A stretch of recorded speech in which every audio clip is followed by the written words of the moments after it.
Welcome, everybody.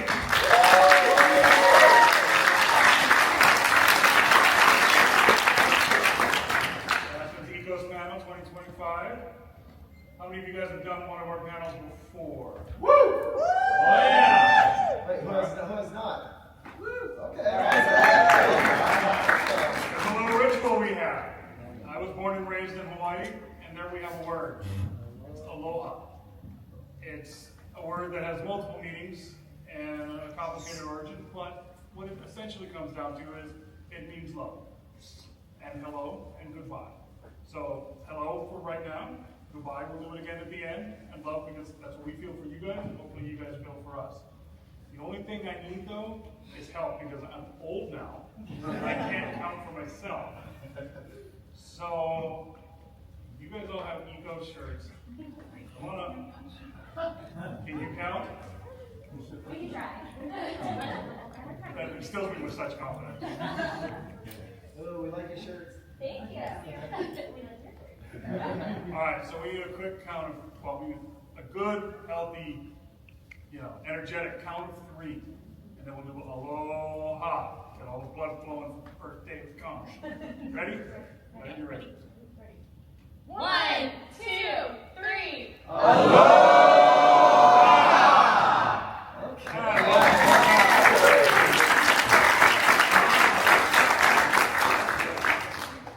That was beautifully. That was impressive.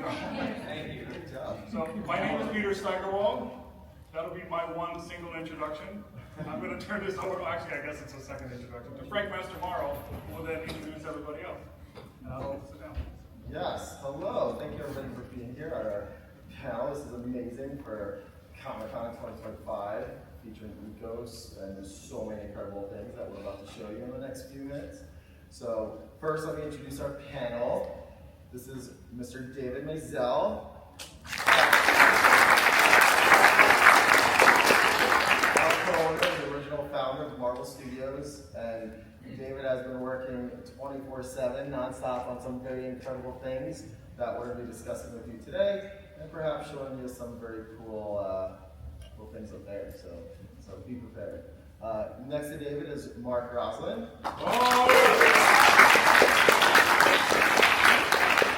Mark is our Vice President of Design and Production, and there isn't a single Ekos product that exists, or Aspen product as well, without Mark. So every single thing you see, let's go to Mark. So next to Mark is Mr. JT Kroll. JT has been with us since very nearly the beginning of Aspen, and he has written Soulfire since issue 3. So for all Soulfire, and he was the one to take over and write Ekos along with David and make sure that we brought you a story that was unlike any other and very much for today, and we're so excited for you to explore the world of Ekos. Thank you, JT. And then next to JT is Mr. Alex Conet.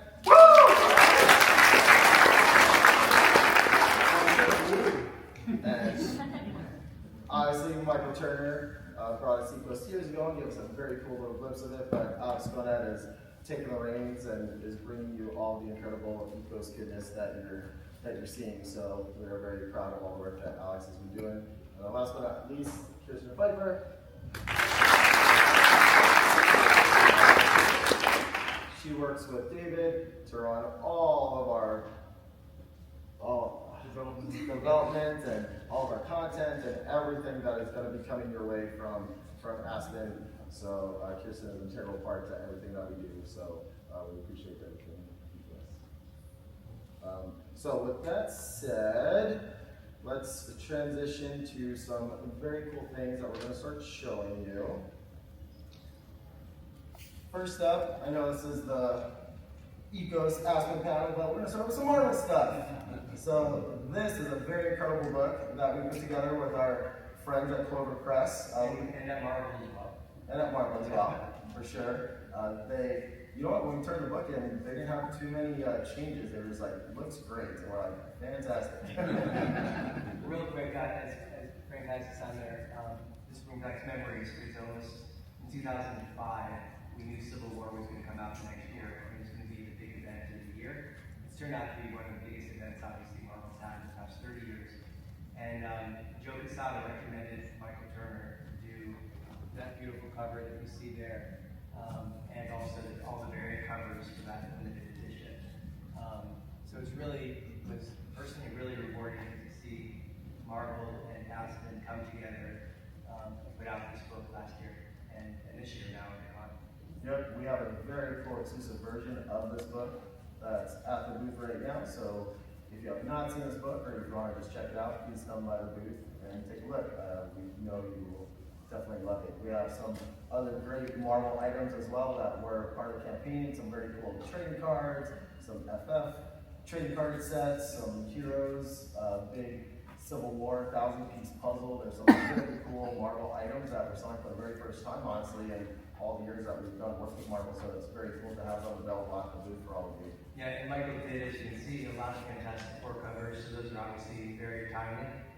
In addition, he was basically hired when I got Marvel for all our biggest things.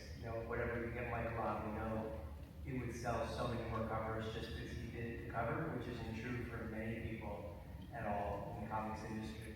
And so he did a great job with all those different characters that you see there. And many people think that Civil War cover, #1, is the most iconic piece of cover art of the past 20, 30 years at Marvel, me included, since I'm a collector. I'll never forget, we were flying into a convention one year, and the magazine on the airplane had it on the cover. Everybody, okay, this is in some pretty awesome places. And thankfully, this book and this project did very, very well. And so what we're going to be doing is announcing right now the DC art of Michael Turner. Yes. So we're following that. We've done some incredible projects with Marvel and some incredible projects with DC, and this was just a very natural progression for us to do. So Peter built this incredible collage that you see. Mark has been working on the book for the last couple months. It's not starting, it looks amazing. So we cannot wait to get this in your hands. We'll have more information on it over the next couple months. And yeah, look forward to this coming very soon. You can also see Michael was ahead of his time when he used crypto.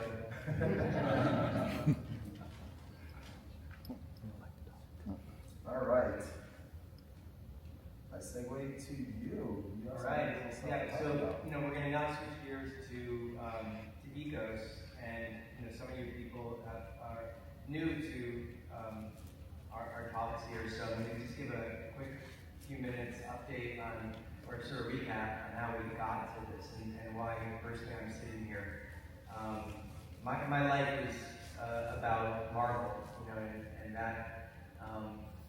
I feel like the luckiest boy in comics and Hollywood ever to be able to bring all those movies to life for everybody. And so I've always tried to do things that I thought had huge quality and things that I personally loved and things I thought the world would love. And Marvel was really the first chapter of that. Starting with a crazy idea in 2003 to bring all the Marvel characters together in a single universe rather than to have one-off movies, and to have Marvel actually finance and produce the movies 100% ourselves instead of licensing to the studios. And that was crazy because Marvel had just been bankrupt and had zero cash, and I had never made a movie before. And so, what that really means is nobody else wanted to do it. No one thought it was worth to do. That's the only reason I got the shot. And even after we announced this idea of an MCU and a new studio for 5 years until Iron Man came out, everyone thought we were crazy. Our stock price went down. People thought we were bankrupting the company. My last name wasn't Spielberg. People were wondering, why is this kid doing this? And only when Iron Man came out did people start believing, including Disney, where obviously we ended up selling the company to. With that sale to Disney, I was, helped orchestrate that for many reasons, but it opened the door for me to do other things that I love. I never wanted to be just focused on one thing. So the Marvel properties are still all my babies.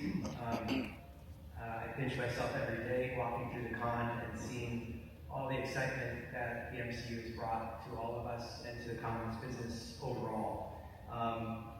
But I always have been a fan of Michael Turner. And Frank and Peter know this, where I used to go up to the booth and buy his pencil art. And I didn't want Frank to know who I was, because he charged me more money. And he still was a pretty good negotiator.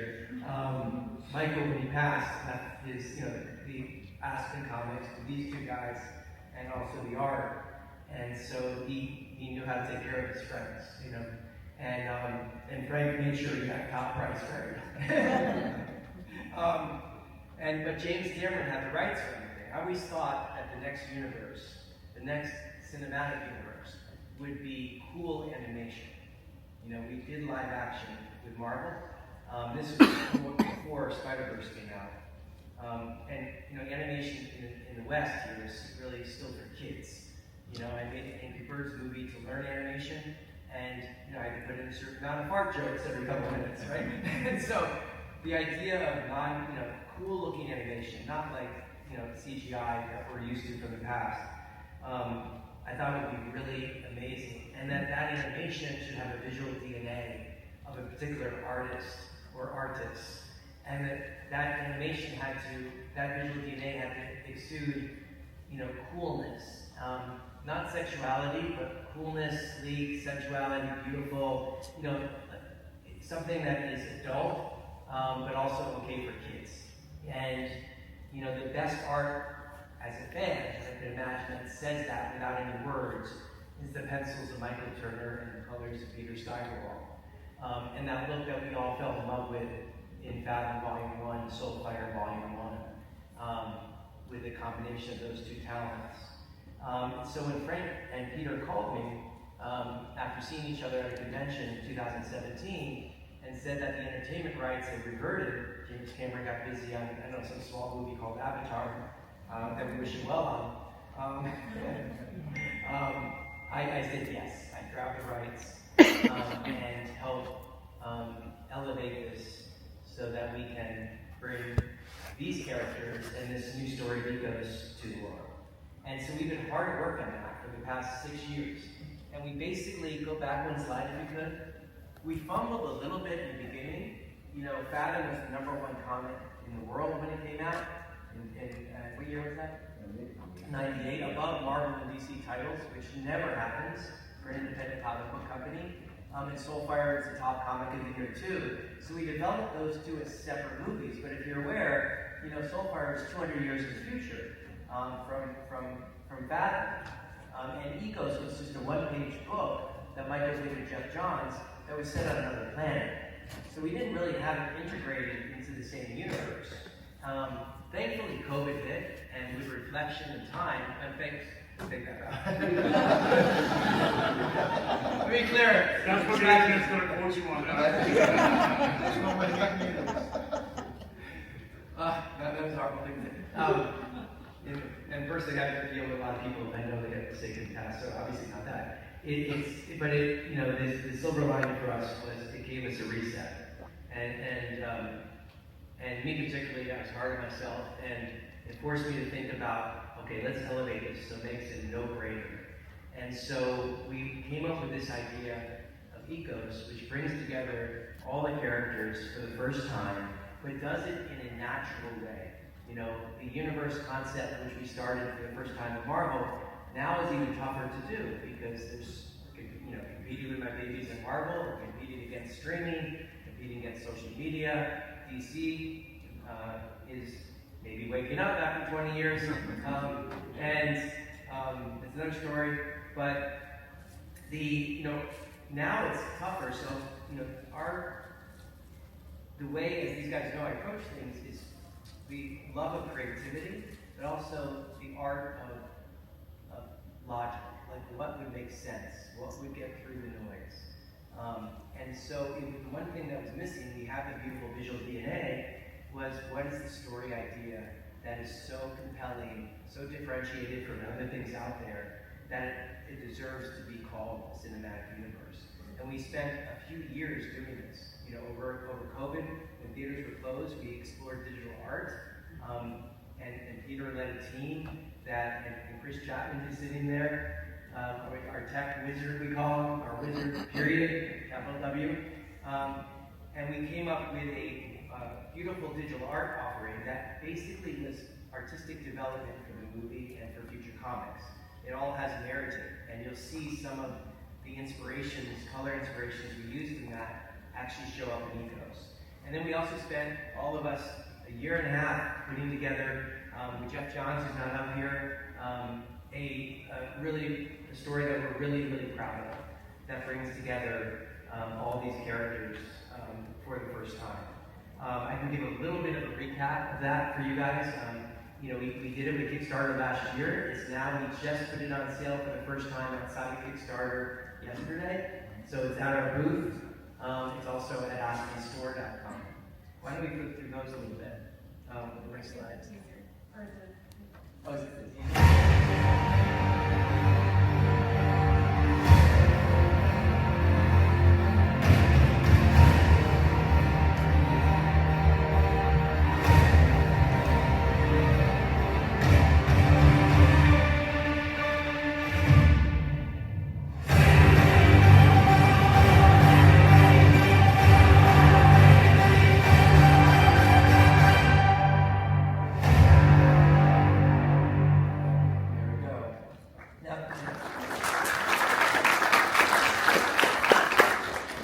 Obviously, we did an homage to the Marvel Studios flip that we put together at the beginning of the Marvel Studios time.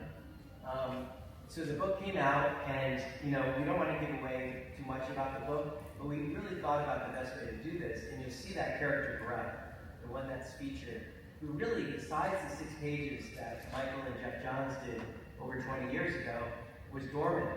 And Michael drew Grell, always with this bird Jeff drew, but really never, and Jeff Johns didn't know either, what really his reason was for the two of them to be together all the time, and much about Grell besides the fact he's super strong, and he has sort of flying squirrel wings, and can glide/fly for a long period of time. And so we had a lot of fun coming up with the whole mythology and reason why, where Grell lives. All the characters are on present day on Earth, and they share this planet. And we go on an adventure with Grell, where he realizes that his beautiful island he's on is part of this planet, and meets a lot of these other characters that we know and love. We put out there sort of what we call the what ifs. What if there's other life besides us? What if that life's not out there, and it's here on this planet?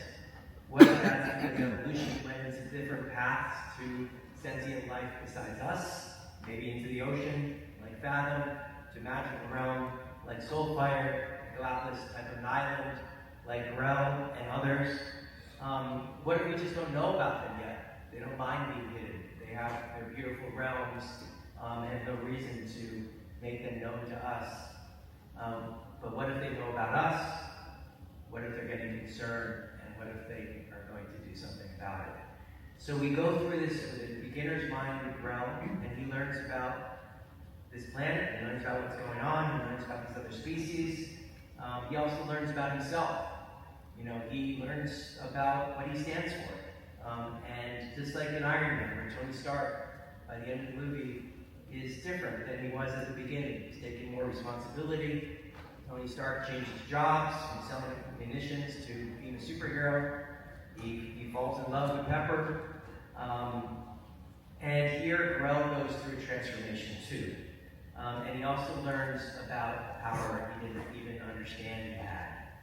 Something that we're all proud of. It's very unique. Something that has never been really put into a main character like we did with Grell. So I'm excited for you guys all to see that. There's a lot of love and effort into that. Alex did amazing art, JT with the writing, Peter with his magical colors, and really inspired by Michael all the time, and Jeff's help as well, to put together this new world. We also got a great amount of support from the industry, and I'll let Frank and Peter talk about that. Oh, real quick, we got a lot of acclaim for what we put out. It was one of the top selling new comics on Kickstarter. You can see Screen Rant did a beautiful headline there, which is Our Dream. So it was really nice to see that. And that's Joe Quesada's artwork, by the way, which made us all cry when he submitted it. You know, he really spent time, as you can tell, on growing Jeku with a beautiful pose there. And then some great response from a lot of people. Obviously, Jeff here, who is a great partner on this. He's a very busy man, and he's really excited to be part of not just this graphic novel, but also the movies that we bring about Ekos to the world. Even the head of Kickstarter said it was historic. There hadn't been a project with this kind of pedigree on Kickstarter before. And out of the blue, Mr. Elon Musk even said cool. And, he was going to be here to say cool, but he couldn't make it.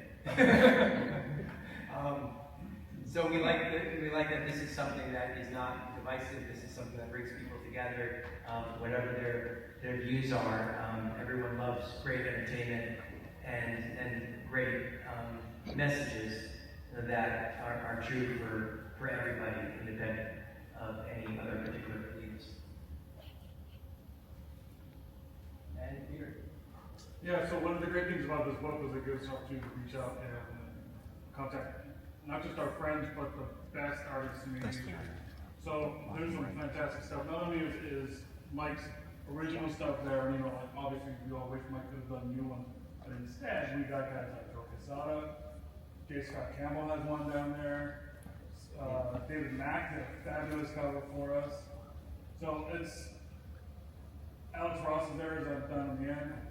Francis Manifold, C.O., you know. Well, it's really fast, but it's so cool. Alex Ross, that was the piece that he had done originally for the tribute book when Mike passed away. And we were speaking with him, and he really wanted to do the piece, but this was when he was so busy doing all of those Marvel covers. And so he graciously allowed us to use that on this book, which was just so amazing because it encompasses everything that David was talking about with bringing our universes together with Ekos, Fathom, and Soulfire. And that piece reflects it perfectly. So them allowing us to use that cover was just we were very appreciative. Yeah, and I was really amazed to see the love that the comic industry has for Aspen and Michael, Peter, and Frank, and they all really want to support this. You know, and even tie it to Marvel. David Mack's cover there is an homage to a famous Daredevil cover he did in the past for Marvel. And Alex did an amazing cover there in the top row in the center, which is an homage to Civil War #1. If you look at the way that the layout is and well created in the book. Yeah, I was gonna say, it's a wonderful looking character.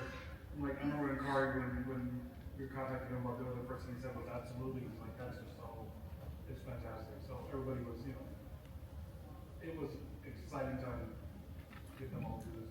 What we did to get people into Ekos was we offered it either as a full hardcover or single issues, which, hey, pick your poison, would you like or both? Exactly. And so along with that, we made some incredible Ekos products, some that honestly we wouldn't have been able to do just through the direct market.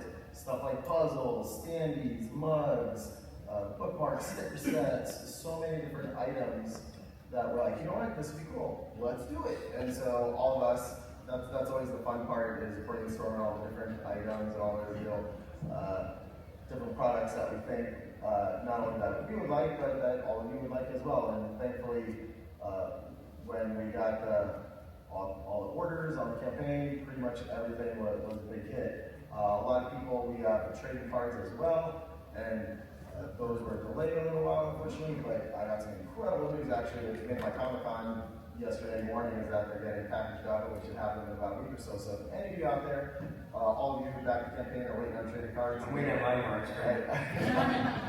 He of all people, cards yet?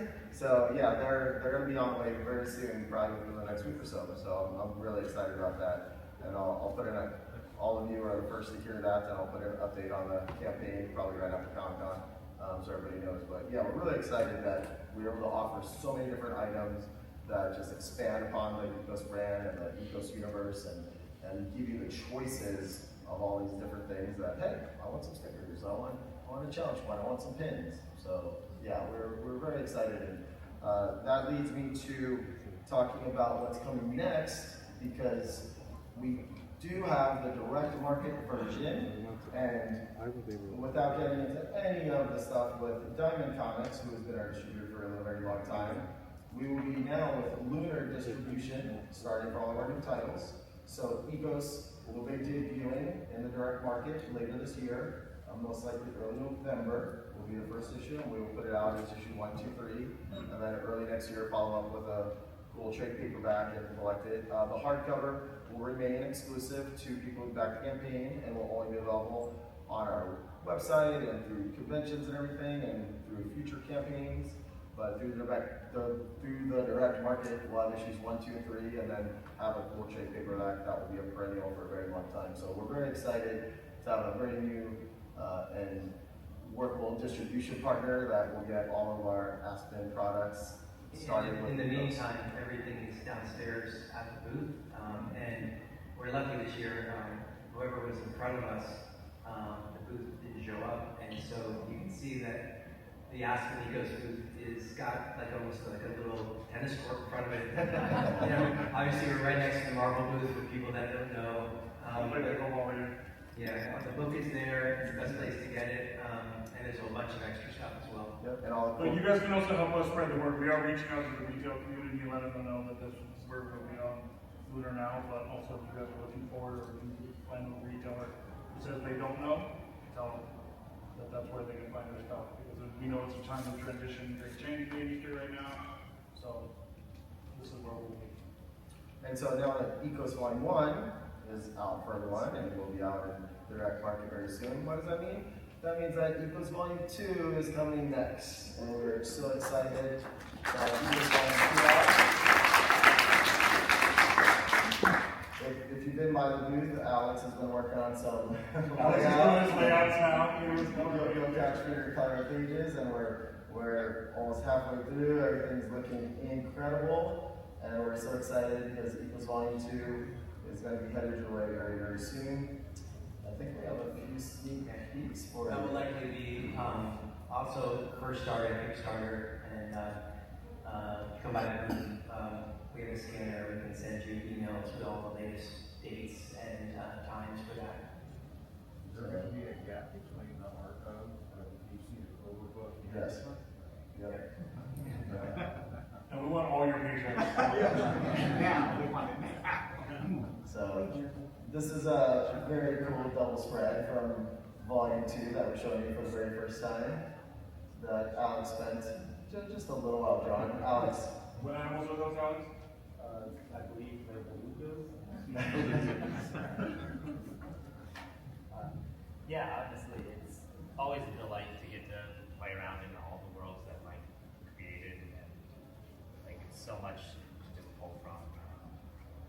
I can't ask for that power to work with.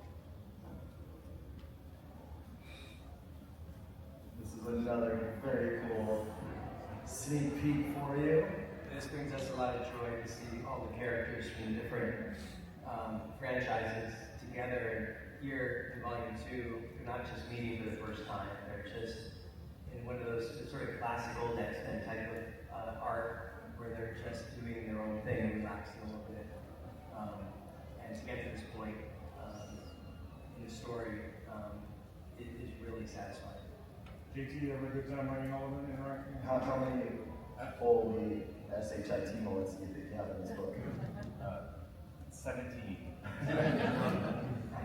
No, it's been like everybody says, it's been fantastic. I mean, Dave's really been a great leader on this project, like coming on board and having that notion to bring everything together. And I think, like you were saying, like finding Grell is to be like this, the epicenter of what we're doing, and almost be representative of like the world itself, and like exploring like what all is involved in these different worlds that we're learning about. And in Volume 2, we get to kind of expand it further, but also let the characters kind of get to know each other a little more, and to realize that there's conflict and coexistence, and that's kind of the theme of what we're doing. So it's and Alex, working with Alex and Peter again is, it's just a great team.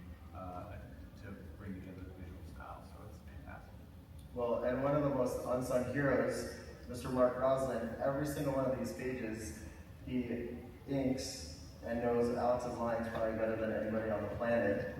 What do you think was your funnest page so far? Oh yeah, well the doubles are the best because it's just so cinematic and it reminds me of Mike, but it's definitely Alex doing his own thing and flexing his own muscles.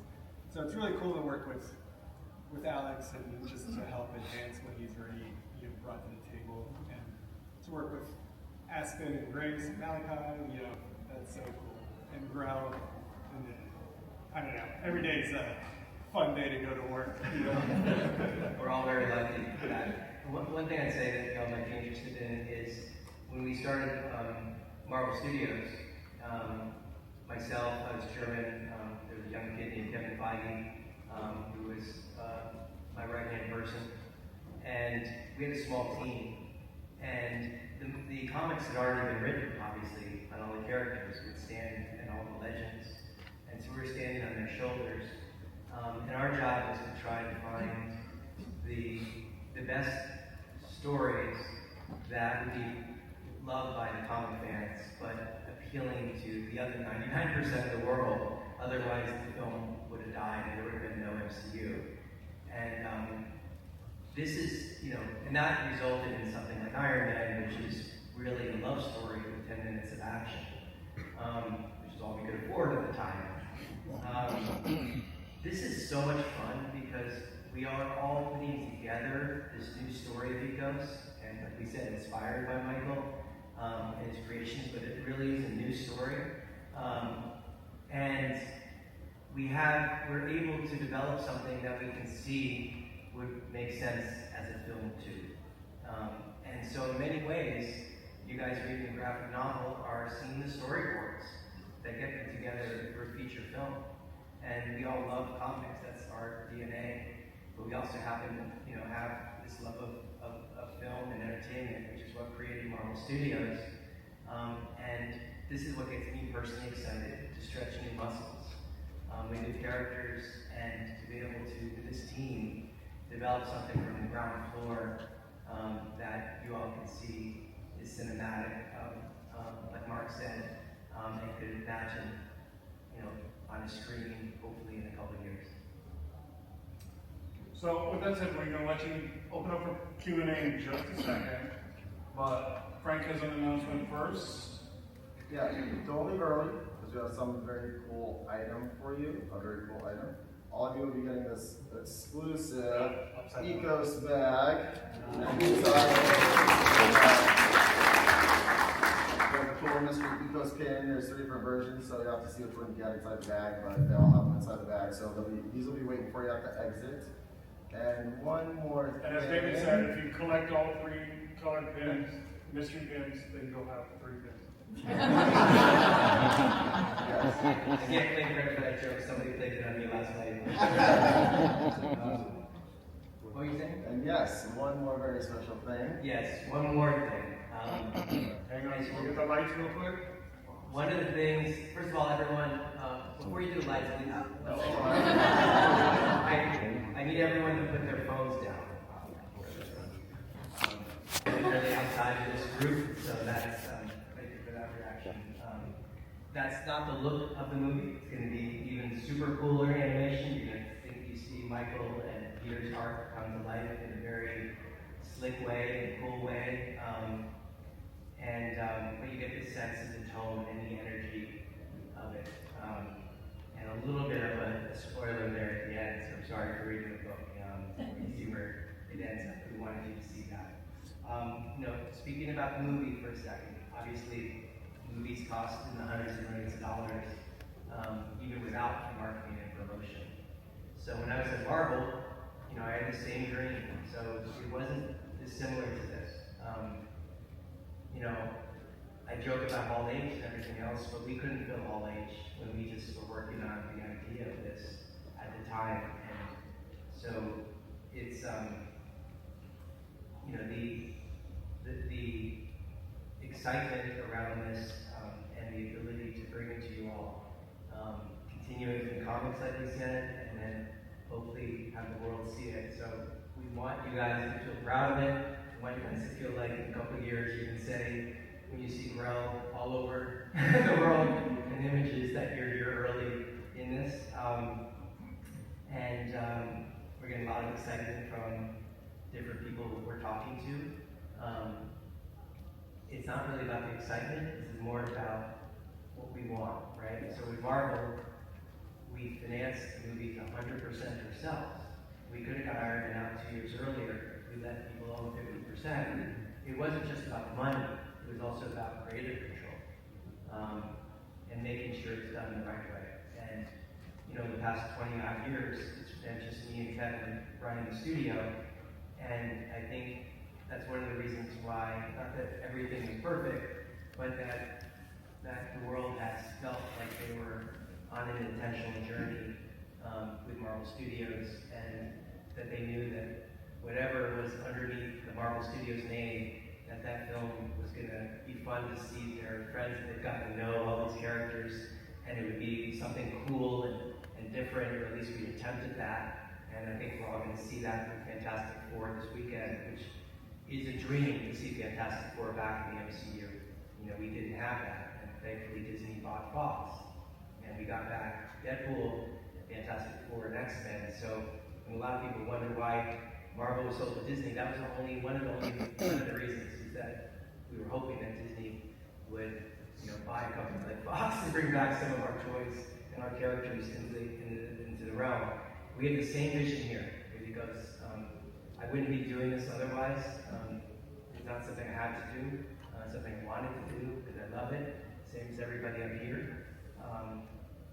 And we're still maybe at halftime of the journey now, and we're looking forward to kicking ass in the third and fourth quarter. Okay. I think right now we'll open it up to questions. Just raise your hand, Kristen will call on you. And is there anything you got? There's one already. 2, 3. And there's a microphone back there. Oh, my voice carries. Okay. Animation.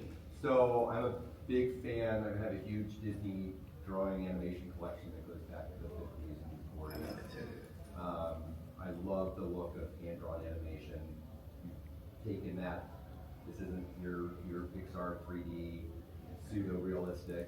The animators that you're having do the work, are they experienced industry animators? Are they new to doing this kind of animation for a feature motion picture? Yeah, it's a great question. Just so everybody here, what he's referencing, which matters a lot to me too, is for those of us old enough to remember it, there's beautiful 2D animation, hand-drawn, all the stuff like we grew up as kids and watched with Disney. And then CGI animation came. Steve Jobs really was one of the big innovators with Pixar.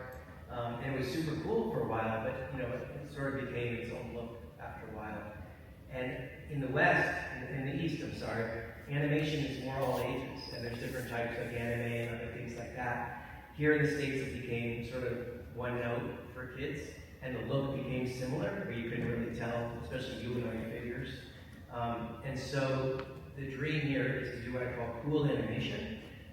There's a bit of a proof of concept. Spider-Verse has done so well, and is an homage to the art of Spider-Man with different artists.